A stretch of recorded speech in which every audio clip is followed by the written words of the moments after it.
안녕하세요 여러분, 오랜만에 뵙습니다. 오늘은 선생님이 수능 동아시아사 선택 과목이었던 동아시아사에 대해서 해설 강의를 찍어봤습니다. 이번 수능이 상당히 불수능이라 해서 굉장히 시험이 어렵게 나왔다고 알고 있습니다. 특히 국어, 영어, 수학 모두 상당히 불이 날 정도로 굉장히 어려웠다고 했는데요. 그래서 선생님은 동아시아사도 어땠을까 굉장히 궁금했는데, 동아시아사는 좀 다르게 상당히 좀 평이하게 나왔던 면이 있습니다. 특히 9월 모의고사랑 비교해서도 좀 쉽게 나왔던 면이 있는데요. 자, 그러면 지금부터는 문제들을 하나씩 풀어보겠습니다. 먼저 1번부터 보겠습니다. 보통 동아시아사에서 항상 1번은 이 신석기 시대와 관계된 문제들이 많이 나옵니다. 근데 이번 문제는 좀 다르게 청동기 시대에 대한 문제가 나왔었는데요. 자, 보면요. 가에 들어갈 문화유산으로 적절한 것은 이라고 되어 있습니다. 근데 이것이 보니까 자, 청동으로 만든 솥이라고 되어 있고요. 그 다음에 제사 지내는 의식에 사용되었다고 되어 있습니다. 솥이라고 되어 있고 제사 지내는 의식에 이제 써있다 되는데, 여기서 우리가 봤을 때 이 솥의 모양으로 생겼던 것을 찾아보면 사실은 바로 알 수가 있습니다. 그래서 이런 거는 우리가 내용을 잘 모르더라도 이 그림 있죠? 보기에 나와 있는 이 힌트만 보더라도 우리가 알 수 있는 문제입니다. 자, 바로 솥으로 생겼던 거는 이거죠, 이거. 이게 보면은 중국 은나라, 상나라에서 쓰였던 제사용 도구였는데, 바로 이것이 중국에서 은어 지역에서 발견되었던 대표적인 문화유산입니다. 그래서 정답은 바로 2번으로 알 수 있고요. 1번은 이거는 이제 보면 동탁이라고 하는데요. 당시 일본에서 제사 지내는 용도로 썼던 것 같습니다. 그래서 이거를 딱 두드리면 이제 징 소리가 나면은 그 소리 가지고 보통 이제 제사 지냈을 때 썼던 것 같고요. 3번에 익숙한 거죠, 여러분. 바로 고조선 시대 때 발견되었던 비파형 동검을 알 수 있습니다. 고조선의 문화유산이죠. 4번도 역시 마찬가지죠. 4번은 고인돌이고요. 이 한반도 쪽에서 많이 발견이 되고 있습니다. 5번은 자, 톡인데요. 이거는 조몬톡이라 하고요. 이거는 신석기 시대 때 일본에서 발견되었던 톡이었습니다. 그래서 관계가 없고요. 그래서 정답은 바로 2번인 거를 쉽게 찾아볼 수가 있습니다. 다음 2번 문제 보겠습니다. 밑줄 친 황제에 대한 설명으로 옳은 것은 이라고 되어 있는데요. 이 황제가 보니까 자, 우리 동아시아사에서 항상 자주 나오는 황제들이 몇 명 있죠. 중국 진나라 때는 진시황이 있고요. 그 다음에 한나라 때는 한무제, 그 다음에 위진 남북조 시기 때는 효 문제가 있고요. 원나라 때는 쿠빌라이, 그 다음에 명나라 때는 영락제, 이런 사람들이 자주 나옵니다. 그래서 이 문제도 아마 이 5명의 황제 중에 한 명이 아닐까 이렇게 생각이 들었는데, 자, 역시나 찾아보니까요. 이 황제가 했던 일이 일단은 수도를 로양으로 옮겼다, 낙양으로 옮겼다 되어 있고요. 관제를 고쳤다라고 되어 있습니다. 그리고 지금 이 시대가 보니까 남조와 더불어 천하가 양분되었다라고 되어 있으니까 이거는 지금 이 중국이 두 개를 갈라졌다는 뜻이죠. 즉 남북조 시대구나 하는 걸 알 수가 있는 것입니다. 그리고 여러분, 풍속을 바꾸었다 이런 내용이 나와 있는 걸로 봐서는 이건 누구를 가리키는 것일까? 바로 북이 효문제를 가리키는 것이다 볼 수가 있겠습니다. 이 북이 효문제의 대표적인 정책이 뭐예요? 바로 한화 정책이죠. 그럼 그것과 관계된 답을 찾으면 되겠는데, 바로 정답 4번입니다. 호족과 한족의 융합을 시도했다. 이게 바로 한화 정책과 관계된 설명이라고 볼 수가 있겠죠. 정답 4번이 쉽게 찾아볼 수 있겠습니다. 자, 다음 3번 볼게요. 다음 율령을 실시했던 국가의 통치 체제에 대한 설명으로 옳은 것은 이라 되어 있는데요. 보통 이런 율령이 어느 국가에 해당되는지에 대한 문제들이 한 번씩 출제가 되고 있습니다. 근데 이제 이 각 나라대별로 율령의 특징이 달랐는데, 이 나라의 이제 율령의 특징을 보니까 병부성이라는 말이 나와 있고요. 식부성이라는 말이 나와 있습니다. 자, 성이 들어가긴 하는데 병부성, 식부성 등의 이 성이 세 글자가 붙는 이런 성을 가지고 있는 국가는 바로 일본을 가리키는 것입니다. 즉 일본의 율령 제도를 찾아보면 되겠는데요. 자, 그렇다면 정답이 몇 번일까? 바로 일본의 율령 제도 대표적인 특징이 이관 팔성제가 있다는 것이죠. 그래서 정답 1번으로 우리가 바로 찾을 수가 있겠습니다. 자, 나머지 선택지도 한 번씩 살펴보면 군사 제도로 부병제를 운영했다 되어 있는데요. 이거는 중국의 이제 당나라를 가리키는 것 같고요. 관리 감찰을 위해서 중정대를 설치했다 되어 있습니다. 이거는 한국의 발해를 가리키는 것 같습니다. 중앙교육기관으로 성균관을 설립했다 돼 있는데 성균관을 설립했다 하는 거는 이 조선 때 했던 일이었고요. 인재 선발을 위해서 독서 3품과 한 번씩 나오죠. 이거는 통일신라 시대 때에 대한 설명으로 볼 수가 있겠습니다. 그래서 정답 1번으로 우리가 알 수 있습니다. 자, 다음 4번 볼게요. 자, 4번은 우리가 조금 생각해 보아야 될 부분이 있는 문제였던 것 같은데요. 자, 이 문제가 보니까 우선은 자, 한성에서 출발했다 되어 있죠. 한성에서 새 임금의 책봉을 받기 위해서 출발했다라고 되어 있는 걸 봐서는 한성이 수도였던 국가였구나 하는 거 알 수가 있습니다. 한반도에서 한성이 수도였던 국가는 크게 두 번 있었죠. 백제와 조선인데 보통 이 백제 시대 때는 중국과 적극적인 외교 관계가 없었으니까 아마도 이것은 조선을 가리키는 곳이구나. 우리가 이렇게 바로 알 수가 있습니다. 그리고 조선에 보니까 이제 베이징으로 가기도 했었고요. 한편으로 이 조선시대 어느 시대인가, 왕이 언젠가 이걸 좀 살펴봐야 되는데 6월달의 내용을 보시니까 새 임금의 책봉을 요구하는데 이 왕이 그 전에 있었던 왕은 몇 달 전에 폐위당했다고 되어 있어요. 이런 폐위당했다는 거는 이 조선에서 왕이 폐위당했던 적은 크게 두 번 있었죠. 하나가 중종 반정이 있었고 그 다음 하나가 인조 반정이 있었습니다. 근데 동아시아사에서는 이 중종 관계에 대해서는 나올 일이 없어요. 그래서 이거는 우리가 바로 이렇게 직감적으로 인조 반정을 가리키는 것이구나 알 수가 있습니다. 자, 그러면 이제 인조 반정으로 광해군이 아마 쫓겨나고 인조가 왕이 되었다는 뜻인데 이렇게 조선에서 왕조 교체기 때 왕이 바뀌었을 때 광해군에서 인조로 바뀌었을 때 그때 특징을 찾아보면 되겠습니다. 자, 1번이 좀 헷갈릴 수 있는데요. 조선에서 정묘호란이 발발했다는 전가를 받았다 되어 있습니다. 이 정묘호란이 바로 인조 때 발생했던 사건인데 시차가 좀 있습니다. 대신에 인조 반정 같은 경우는 1623년인데 비해서 이 정묘호란 같은 경우는 1627년이에요. 그래서 지금 이 건은 보니까 인조가 왕이 되자마자 바로 책봉을 받으러 갔다는 것이잖아요. 그래서 이런 시차가 있기 때문에 1번은 해당되지 않습니다. 자, 나머지 2번 호라즘을 정복하기 위해서 출정하는 군대에 돼 있는데 이거는 몽골의 칭기즈칸 때 일이었고요. 일본에서 생고쿠 시대가 전개되고 있다. 일본의 생고쿠 시대가 전개되었던 거는 일본에서 대략적으로 자 16세기 때 일이죠. 대월에 쩌능다워 돼 있는데 이거는 몽골과 역시 관계되었기 때문에 13세기 몽골 상관이 없습니다. 자, 5번에 후군과 명예 군대가 변경해서 대치하고 있다 돼 있는데 이게 바로 정답이죠. 이 인조가 왕이 되었을 때도 중국에서는 한창 후군과 명나라의 싸움이 발생을 하고 있었습니다. 그래서 이것이 정답이 되겠습니다. 자, 이렇게 해서 4번 문제도 살펴보았습니다. 다음 5번 문제 보겠습니다. 밑줄 친 우리나라에 대한 탐구 활동으로 적절한 것은 되어 있는데 이 나라가 어떤 나라인지 살펴봐야 되겠죠. 자, 근데 이 나라가 이제 보니까 정사와 부사가 이제 나하라는 곳에 도착했다 되어 있는데 이 수도가 나하였던 곳은 우리가 바로 이제 알 수 있는 것은 이게 류큐 왕국 가리키는 것입니다. 류큐 왕국. 사실은 여기서 바로 우리가 알 수 있는 것이고요. 이 나라가 또 특징이 보니까 자 책봉을 받아가지고 도자기와 생사 등을 들여와서 일본이나 동남아시아에 되파는 형태의 무역을 보이고 있네요. 이게 류큐 왕국의 전형적인 중개 무역을 했던 류큐 왕국의 특징입니다. 그래서 이런 걸 통해서 이 나라가 류큐 왕국이고 류큐 왕국에 대한 탐구 활동을 찾아보면 되겠습니다. 자, 일본의 기유약조라고 되어 있는데요. 이거는 조선하고 일본이 맺었던 조약입니다. 그래서 관계없고요. 신패를 발급했다. 신패란 거는 일본의 에도 막부 때 이 청나라 상인들을 통제하기 위해서 만들었던 그 패였고요. 갈리온 무역의 중심지. 갈리온 무역은 서양의 이제 스페인 국가가 했던 특징이죠. 그 다음에 슈인장 무역이 중단된 배경이라 되어 있는데 슈인장 무역은 일본의 에도 막부가 했던 것이기 때문에 역시 관계없습니다. 자, 그렇다면 바로 5번으로 알 수 있는데요. 5번에 보면 명나라의 해금 정책이 동아시아에 끼친 영향을 파악한다라고 되어 있습니다.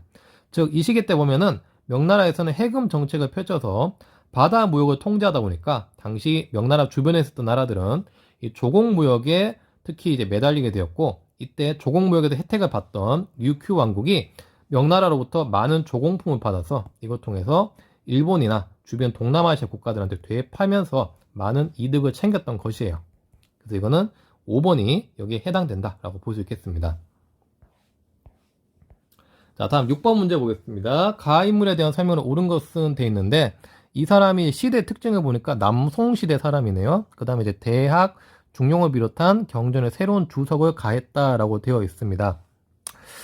이런 것으로 이제 봤을 때는 이 사람이 대학, 중용 이런 게 다 유교와 관계되었던 내용들이죠. 그리고 이제 이 사람이 남송시대 인물이다 보니까 이 사람은 바로 주희구나 이렇게 알 수가 있습니다. 주희. 이 성리학을 처음 창시했던 인물로 이제 알 수가 있는 것이죠. 그러면 주희에 대한 설명을 찾아보면 되겠는데 바로 정답 몇 번일까요? 네, 정답 바로 이제 3번입니다. 이 주희가 창시했던 성리학이 경물치지, 그 다음에 거경국리 이런 것들을 강조하거든요. 그래서 정답 3번으로 알 수 있고요. 자, 사소오경 외운을 저술했다 되어 있는 거는 일본의 당시 성리학자였던 후지와라 세이카에 대한 설명이에요. 2번 심증리가 지행합일, 이거는 명나라의 양명학을 주장했었던 왕양명에 대한 설명이고요. 에도 막부의 제도와 의례 정비했던 거는 후지와라 세이카의 제자였던 하야시 라잔이고요. 공자 맹자 시대 유학으로의 복귀를 추구했다. 이거는 뭐 그 전에 있었던 뭐 고학을 추구했던 그런 유학자였겠죠. 역시 관계 없습니다. 자, 그렇다면 정답 3번으로 알 수 있겠습니다. 7번 보겠습니다. 밑줄 친 전쟁에 대한 설명으로 옳은 것은이라고 되어 있는데요. 이 전쟁을 계기로 해서 내용을 보니까 우리 타이완에 나와 있네요. 이 타이완 사람들이 더 이상 대청국, 청나라의 신민이 없다, 청나라 백성이 되지 못한다라고 되어 있네요. 그렇다는 것은 타이완이 국적이 바뀐다는 뜻이죠. 그리고 여기 보니까 우리 대청국, 청나라 황제는 왜 이 타이완 사람들을 포기하는가라고 되어 있습니다. 그리고 이용장 이 사람이 이제 청해전쟁 때 특히 청나라를 대표했던 사람인데 이런 사람들이 왜 우리 타이완 사람들과 무슨 원수를 졌는가 이렇게 또 나와 있고요. 저들은 전쟁에 져서 외인이란 것은 이제 일본을 가리키는 것이죠. 일본한테 수억량이나 돈을 주고 있냐 이렇게 되어 있습니다. 굉장히 힌트가 많이 나왔는데요. 이런 걸 보면은 우리 이 전쟁이 무엇인지 알 수 있죠. 바로 청해전쟁을 가리키는 것입니다. 자, 그럼 청해전쟁과 관계된 설명은 몇 번일까요? 정답은 4번으로 볼 수 있죠. 4번. 변법 자강운동이 일어나는데 영향을 끼치죠. 즉 청해전쟁에서 청나라가 패배하고 나서 청나라는 왜 졌을까 생각해보니까 일본처럼 정치 제도나 그 다음에 서양의 문화를 본격적으로 받아들이지 못했기 때문이다 라고 생각해서 정치 제도나 여러가지 교육 등에서 변화를 추구했던 운동이 발생하게 됩니다. 이게 변법 자강 운동인데 이것은 청나라에서 청해전쟁의 패배를 반성하면서 일어났던 운동이기 때문에 영향을 끼친 거 맞습니다. 그래서 4번으로 볼 수 있습니다. 자, 다음 8번 보겠습니다. 밑줄 친 명령이 내려진 이후 동아시아에서 볼 수 있는 모습으로 가장 적절한 것은 되어 있는데요. 이 황제가 보니까 서양 선박의 입항을 제한하기 위해서 서양 배들을 통제하고 있네요. 그리고 당시에 보니까 서양 배들의 무역을 광저우로 제한하고 있습니다. 광저우로 제한했구나. 이 광저우 무역. 이거는 공행무역을 가리키는 곳이구나 하는 거 알 수 있고, 이건 청나라 때 중국 무역의 특징, 대표적으로 특히 18세기 때 이런 모습들이 많이 펼쳐졌습니다.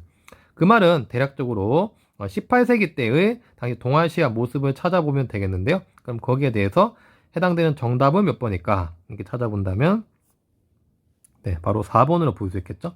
강남 지역에서 소금을 유통시키는 휘저우 상인, 이런 휘저우 상인들은 청나라 말기까지 계속해서 활동했기 때문에 이 4번이 된다고 볼 수 있겠습니다. 나머지 선택지는 다 관계가 없습니다. 자, 9번 가인물에 대한 설명으로 옳은 것을 찾아보면은 이렇게 되어 있는데요. 보기에서 찾아보면 이 인물이 어떤 사람일까 보니까 연나라가 나와 있고 연나라 사람이 이 인물을 암살하려고 했었네요. 그리고 이 인물의 특징은 바로 여기 나와 있네요. 마침내 중국을 최초로 통일했다. 이게 그냥 결정적인 힌트죠. 누굽니까? 바로 진시황을 가리킵니다. 그러면 이 진시황과 관계되었던 설명을 찾아보면 몇 번일까요? 자, 진시황의 특징이 보면은 분서객류 단행했던 건 맞죠? 유학자들을 이렇게 묻어버렸던 사건을 일으키고, 그 다음 한편으로 화폐와 문자를 중국을 통일했으니까 화폐 문자 통일했던 것도 맞죠. 그래서 니은과 디귿에 해당이 됩니다. 정답은 3번입니다. 리을이 좀 헷갈릴 수 있는데요. 상황을 등용해서 계획을 실시했던 거는 진시황이 했던 것이 아니고 진나라에서 그 전에 있었던 선대 왕 때 했던 일입니다. 그래서 진시황과 직접적으로 관계되는 말은 아닙니다. 이거를 좀 구분하시면 되겠습니다. 자, 다음 10번 문제 보겠습니다. 다음 자료를 활용한 탐구 활동으로 적절한 것은 되어 있는데요. 이 문제를 보니까 자, 신들이 어쩌고저쩌고 이야기하고 있는데 이 천하의 공의를 떨치기 위해서 민선 의원을 뽑아야 된다라고 되어 있습니다. 그리고 이 당의 이제 목적이 이제 보니까 우리 당의 목적이 인민의 권리를 보존하고 자주, 자유, 독립을 누리도록 한다. 국민들이 자주, 자유, 독립을 누리도록 한다라고 되어 있습니다. 그리고 여기 보니까 이제 천황이 나와 있네요. 천황이 있는 국가는 어디예요? 일본이죠. 그럼 이게 이제 일본에서 일어났던 운동이구나 하는 거 알 수 있고, 일본에서 민선의원, 즉 국민들이 선거를 통해서 의원들을 뽑아야 되고, 국민들이 자주, 자유, 독립을 누리도록 해야 된다 하고 되어 있습니다. 이런 것들을 보면은, 자, 이 운동을 가리키는 거는 1870년대 때 일본에 있었던 자유민권 운동을 가리키는 것이구나, 이렇게 알 수가 있어요.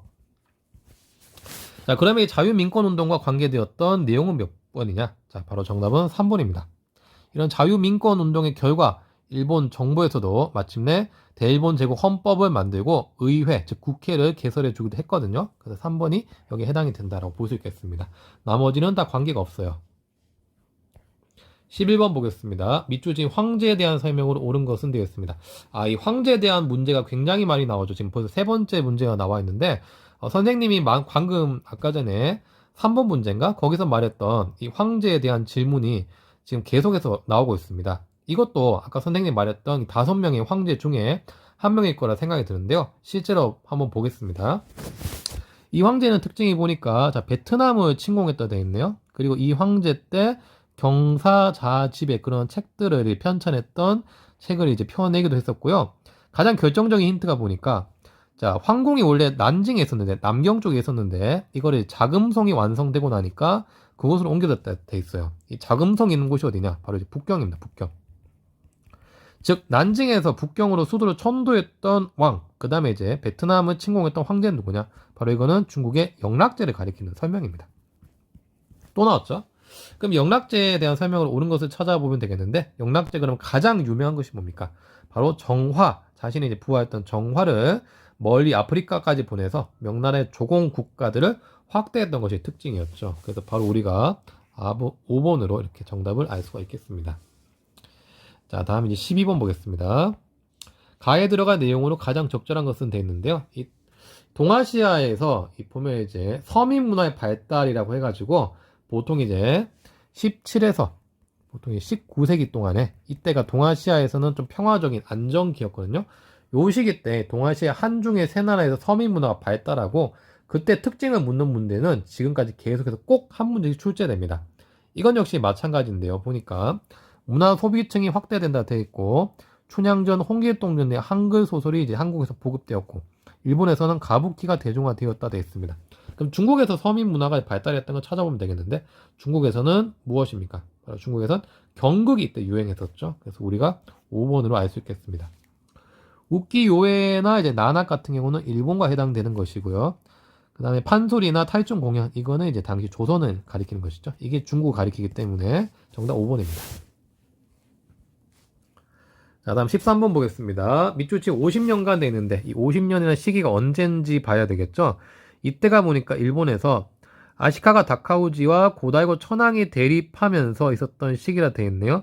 자, 요 시기가 바로 일본에서는 연호도 쓰고 일본 천황이 2명 있었던 시기입니다. 그래서 천황이 남쪽과 북쪽에 있다 해서 이게 일본판 남북조 시대라고 불러요. 일본에서 일본판 남북조 시대. 대략적으로 시대가 어느 정도냐면 60년 정도 지속이 되었는데요. 1333년부터 1392년까지 이렇게 지속이 되었던 시기였습니다. 그럼 이 시기 때 동아시아에서 이제 볼 수 있는 모습을 찾아보면 되겠는데, 몽골의 포로로 잡힌 명나라 황제들 있죠. 이거는 토목보의 변을 가리키는데, 이건 1450년대 때예요. 초량외관에 거주하는 일본 상인도 있는데, 초량외관은 임진왜란 후에 조선 후기 때 일본과 다시 무역을 개시하면서 이 부산에서 있었던 일본 사람들을 이야기하는 것입니다. 그래서 이거는 17세기 이후를 가리키는 것 같고요. 가만무역을 감독한다. 가만무역이란 것은 이 남북조 시대가 끝나고 나서 아시카가 요시미스가 명나라 황제의 신하를 자처하면서 하게 되었던 것이죠.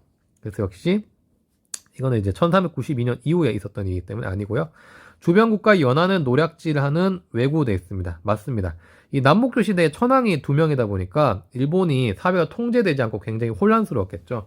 그래서 당시에 일본에서는 각지에서 정부의 말을 듣지 않는 왜구들이 나타나서 당시 이제 명나라나 아니면 이제 이 한국의 한반도의 고려를 약탈하기도 했던 것입니다. 그래서 정답은 이렇게 4번으로 볼 수 있겠습니다. 자, 다음 14번 보겠습니다. 밑줄 친 2번 요구의 내용으로 옳은 것은 되어 있는데요. 이 요구가 보니까 지금 전 세계가 유럽의 전쟁 때문에 정신없는 틈을 타서 독일의 이제 이권을 일본이 공격해서 지금 중국한테 일본이 이걸 요구하고 있네요. 그래서 이거는 또 보니까 중국의 주권을 극도로 침해한다 되어 있는데, 자, 이거는 바로 일본의 21개도 요구 사건을 가리키는 것이고 1915년도에 있었던 일입니다. 그럼 이때 21개조 요구에 해당되는 것을 찾아보면 되겠는데, 자, 정답은 바로 리순 단위는 조차 기간을 연장하라고 되어 있는 5번이 되겠습니다. 만주국을 승인하라 되어 있는데요. 이건 1930년대 일제가 만주 침략했을 때 일이었고요. 랴오둥반도를 한량하라 되어 있죠. 랴오둥반도 한량하라는 것은 청해전쟁에서 일본이 승리하고 나서 당시 청나라한테 내세웠던 것입니다. 이게 1895년쯤이고요. 베이징의 군대 주둔을 허용하라 되어 있는 거는 이거는 이제 의화단 사건 이후로 8개 연합개국 나라들이 당시 중국 청나라한테 이거를 요구하기도 했던 것입니다. 이거는 1900년대이기 때문에 역시 관계없고요. 루거차오 사건, 이건 중일전쟁과 관계된 것이죠. 1937년대입니다. 그래서 역시 아니고 정답 5번입니다. 자, 다음 15번 보겠습니다. 가나 조약에 대한 설명으로 옳은 것을 보기에서 고른 것은 이라고 되어 있는데요. 우리가 이제 근현대사의 조약에 대한 문제가 그동안 잘 안 나왔습니다. 근데 이번 수능 때 특징을 보니까 이게 처음으로 또 한번 나오게 되었던 것 같습니다. 선생님은 이런 조약에 대해서 매번 꼼꼼하게 보고 수업 시간에도 한번 유심히 봐야 된다고 이야기했었는데 결국에는 이번에 시험으로 나왔습니다. 자, 가를 보니까 다낭, 바랏, 꽝엔 이렇게 나와 있죠. 이런 곳들은 바로 베트남 관계된 것이고 이건 베트남과 프랑스가 맺었던 조약이구나 하고 알 수가 있습니다. 교과서에도 나와 있는데요. 이 조약이 보면 이제 1차 420 조약이다. 이런 것을 알 수가 있고요. 베트남의 주권을 많이 침해했던 조약이었습니다. 자, 다음에 나를 보니까 자, 시모다랑 하코다테를 이제 개항한다 되어 있죠. 여기는 다 일본에 해당되는 항구들이고 이 시모다랑 하코다테를 개항했던 거는 자, 미일 화친 조약 때의 내용이었습니다. 그러면은 이제 이 조약들을 알았으니까 문제를 풀어보면 되겠습니다. 가의 일부 영토의 한량을 규정했다 되어 있죠? 맞습니다. 이때 프랑스는 베트남의 일부 영토를 빼앗아갔습니다. 그래서 기억 해당이 되고요. 니은에 가의 크리스교 박해를 구시로 일어난 전쟁 결과 체결되었다. 네, 맞아요. 이것도. 당시 베트남에서는 프랑스가 이제 전파를 했었던 크리스교에 대해서 좀 비판적인 입장을 보였었는데 거기에 대해서 이제 프랑스가 이거를 핑계 삼아서 전쟁을 일으키게 되었던 것이기 때문에 니은도 역시 맞습니다. 자, 다음 디귿에 영사재판권 조항을 포함하고도 되어 있죠. 이게 틀렸는데요. 이게 여러분 좀 헷갈릴 수 있어요. 일본하고 미국이 처음 맺었던 조약이 미일 화친 조약이고 이 다음에 4년 뒤에 맺었던 것이 미일 수호 통상 조약인데 이 디귿은 미일 수호 통상 조약에 해당되는 설명입니다. 이 미일 화친 조약 때는 영사재판권이 아니고 참고로 말씀드리면 영사주재권이라 해서 당시 외교관이 일본에 머물 수 있는 권한만 미국이 받아갔습니다. 그래서 이건 해당이 안 돼요. 리을의 협의에 의한 관세 부과. 이것도 여러분 관세 같은 거는 이제 무역과 관계된 내용인데 이거는 역시 미일수호 통상조약 때 경제적인 측면을 구체화하면서 여기 해당이 되는 것입니다. 그래서 디귿과 리을 다 틀렸고요. 정답 1번으로 우리가 알 수 있겠죠. 6번 문제 볼게요. 가국가에 대한 설명을 옳은 것은 돼 있는데 가가 보니까 딸을 보내고 금, 비단 등을 이제 바치며 강화를 맺어서 됐죠. 이걸 봐서는 이 가국가가 전쟁에서 졌구나 하는 거 알 수 있고요. 근데 가가 보니까 남쪽에 카이펑으로 천도했다 돼 있네요. 남쪽에 카이펑으로 천도했다. 그리고 이제 다시 한번 전면적인 공격을 당해가지고 수도던 중도가 이제 빼앗겼다라고 되어 있습니다. 수도가 이제 연경, 즉 베이징을 한번 삼았고, 그리고 이제 다른 나라 공격 때문에 카이펑으로 천도했던 나라는 바로 중국의 금나라입니다. 금나라. 즉 여진족에 세웠던 금나라를 가리키는 것입니다. 가는. 그럼 이 금나라에 대한 설명으로 옳은 것을 찾아보면 되겠는데, 자, 바로 금나라가 맹한 모국제를 시행했었죠. 그래서 우리가 정답 바로 2번으로 알 수가 있겠습니다. 자, 다음 17번 보겠습니다. 밑줄 친 개혁에 대한 설명으로 옳은 것은 돼 있는데요. 지금 보니까 중국 안팎이 모두 양인한테 이렇게 장악된 상황입니다. 라고 되어 있습니다. 그래서 지금 중국에서 일어났던 개혁이구나 하는 거 알 수 있고, 이 신하겠죠? 이 신하가 중국본 등과 더불어서 수년 동안 계획을 주창해 왔으면 되겠습니다. 중국본이 누굽니까? 바로 중국에서 태평천국 운동을 진압하고 양무 운동에 처음에 이제 다리를 놓았던 사람입니다. 그래서 아마 이거를 통해서 알 수 있는 거는 이 운동이 아마도 이 개혁이 양무 운동을 가리키는 것이구나 하는 걸 알 수가 있습니다. 특히 뭐 내용에 나와 있죠. 선박을 구매하고 제조한다. 지금 뭐 무기를 늘려야 된다. 뭐 그런 내용도 나와 있는데 기술. 자, 그렇다면 정답은 이 양무 운동이 중체 서용의 기치를 내세웠었죠. 그래서 3번으로 알 수가 있겠습니다. 이거 찾아보면 되시겠고요. 18번 볼게요.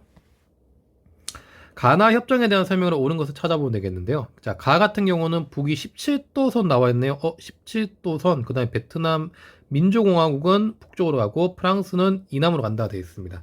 17도선 경계로 베트남을 나누었던 거는 바로 제네바 협정이죠. 이건 1954년도에 있었던 것이고요. 그 다음에 나와 보니까 미국이 남베트남에서 다 철수한다 되어 있습니다. 협정 조약 이후로. 이거는 바로 무엇을 가리키냐. 자, 파리 강화 협정이고 1973년도에 미국이 베트남에서 철수한다는 협정이었습니다. 자, 그러면 우리가 이 협정을 알았으니까 옳은 것을 찾아보면 되겠는데요. 가에 일단은 이 제네바 협정의 통킹만 사건 이후 조인되었다 되어 있는데요. 아닙니다. 통킹만 사건이 1964년도거든요. 그 이전이기 때문에 해당이 안 되고요. 통일을 위한 총선거 실시 합의됐습니다. 이 맞아요. 그래서 당시에 베트남과 이제 프랑스가 이렇게 합의를 했었죠. 그래서 앞으로 이제 베트남에서는 총선거를 통해서 통일 정부를 만든다고 했었지만 실제로 그렇게 되지 않고 제2차 베트남 전쟁이 발생했던 거죠. 그래서 니은은 맞고요. 이것에 닉슨 독트린의 영향으로 체결되었다 되어 있습니다. 이것도 맞아요. 닉슨 독트린의 특징이 무엇이냐면 당시 미국 대통령 닉슨이 미국의 불필요한 전쟁 개입을, 특히 아시아에서 불필요한 전쟁 개입을 중단하겠다는 내용이었습니다. 이 닉슨 독트린을 이제 바탕으로 해서 미국이 특히 이제 베트남에서 철수하게 되었던 결정적인 계기가 되었습니다. 그래서 니은하고 정답은 디귿이 되겠죠. 리을의 남베트남 민족 해방전선이라 되어 있는데요. 이걸 이제 베트콩이라고 하고요. 이건 1960년쯤에 결성이 되었어요. 그래서 역시 관계없습니다. 19번 보면요. 자, 가나 회의에 대한 설명을 옳은 것을 찾아보면 되겠는데요. 가 같은 경우는 100년 전에, 지금으로부터 대략 100년 전에 미국에서 개최되었다라고 되어 있네요. 내용이 보니까 중국 문제와 군비 축소, 군비 축소 나오면 이건 바로 무엇을 가리키냐? 워싱턴 회의죠. 1920년에 있었던 워싱턴 회의를 가리키는 것이고요. 나는 보니까 6.25 전쟁 중에 회의가 됐고 일본이 주권 회복되었다. 이 결정적인 힌트네. 이거는 보니까 샌프란시스코 조약이구나. 일본이 주권을 회복하게 되었던 샌프란시스코 조약이구나 하는 거 알 수 있습니다. 그러면은 이거와 관계된 것들을 이제 찾아보면 되겠는데 일단 가에 보니까 베르사유 조약 체결 이후에 개최되었다. 네, 맞죠. 네. 그래서 이제 기억은 맞는 것이고요. 니은에 중국에서 오사운동이 일어나는데 영향을 끼쳤다라고 되어 있는데 중국의 오사운동이 일어나고 나서 워싱턴 회의가 개최가 되었거든요. 중국의 오사운동이 참고로 1919년이에요. 워싱턴 회의는 1920년부터 되었고요. 그래서 이건 뒤이기 때문에 해당이 안 됩니다. 자, 그 다음에 샌프란시스코 강화조약 때 한국과 중국의 참여 배제했다. 맞아요. 이때 한국하고 중국 다 빠졌습니다. 그래서 해당이 되고요. 신헌법이 제정된다 되어 있는데요. 신헌법은 일본이 2차 세계대전 패망하고 나서 바로 미 군정 시기 때 1946년도에 바로 제정이 되었어요. 샌프란시스코 강화조약은 참고로 1951년이기 때문에 역시 관계없고 그럼 기읍과 디귿이 정답이구나 하는 걸 알 수가 있습니다. 자, 마지막으로 20번 문제 보겠는데 밑줄 선거 이후의 동아시아 정치 상황을 보니까 이 선거 결과 자민당이 일본에 있는 당인데 이 자민당이 과반수의 확보에 실패했다 되어 있네요. 장기 집권 이래 이제 가장 적은 의석수를 기록하고 과반수에 실패하게 되었던 시기. 바로 이거는 일본에서 오랫동안 이 자민당이 쭉 집권하는 시기였는데 그걸 가리켜서 55년 체제라 불러요. 근데 지금 이 내용을 보니까 이 과반수 의석에 실패하게 되면서 55년 체제가 붕괴되었던 것을 가리키는 것 같습니다. 근데 붕괴되었던 시절이 언제냐면 바로 1993년도를 가리켜요. 그러니까 이 문제는 93년 이후에 동아시아의 상황을 이제 살펴보면 되겠는데요. 하나씩 보겠습니다. 자, 한국에서 6월 민주항쟁으로 대통령 직선제 개헌됐다 되는 거는 이거는 6월 민주항쟁이 1987년도죠. 중국에서 민주화 요구하는天安문 사건 이거는 1989년이고요. 일본에서 미일 안보조약 개정에 반대한 안보투쟁은 1960년대입니다. 그 전이었고요. 타이완에서 최초의 여야 정권 교체 맞아요. 이게 2000년에 있었던 타이완의 일이었고요. 5번에 베트남의 도이모의 정책이라 되는데 이건 1986년입니다. 이렇게 본다면 93년 이후의 일은 정답 4번이 되겠죠. 자, 이렇게 해서 우리가 동아시아 문제들을 다 풀어보았습니다. 처음에 선생님이 말씀드렸지만 이번 동아시아사는 좀 비교적 좀 쉽게 평이하게 출제가 되었습니다. 특히 동아시아사가 그전에는 이 사회탐구 내에서 좀 어려운 그런 문제들로 많이 출제가 되었었는데 이게 2015 개정 교육과정에 따라서 교과서의 내용이 좀 줄어들고 그 범위가 줄어들어서 그런지 모르겠지만 시험 문제도 좀 상대적으로 쉬워진 면이 있는 것 같습니다. 특히 시험에 자주 나오는 핵심적인 부분들 위주로 많이 공부한다면은 아마 이번 시험 때 좋은 점수 받는 거는 어렵지 않았을 거라 생각이 듭니다. 자, 그런 특징들이 있으니까요. 나중에 이 동아시아사 선택하는 친구들은 한번 참고해서 잘 생각해 보시기 바라겠습니다. 자, 이렇게 수능 관계된 동아시아사 이렇게 풀어보았습니다. 감사합니다.